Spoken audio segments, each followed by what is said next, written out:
Effective nga ba ang air cooler ngayong tag-init? So, let's do a temperature check ng ating air cooler pag normal pan, pag may tubig lang, at tubig na may yelo. At ito nga pala ang aking room temperature bago natin i-test ang aking air cooler. Para sa normal pan, naka-high wind speed level lang ito. At ang temperature nito ay 39.7 degrees.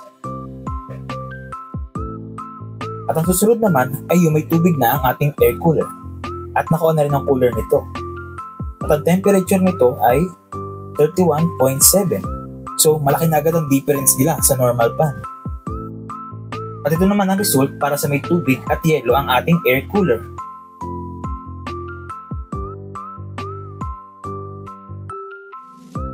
Ang temperature nito ay 29.1 degrees Celsius.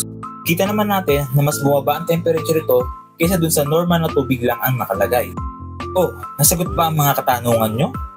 Kung nasatisfied ka sa temperature check na ginawa natin, edi check out mo na.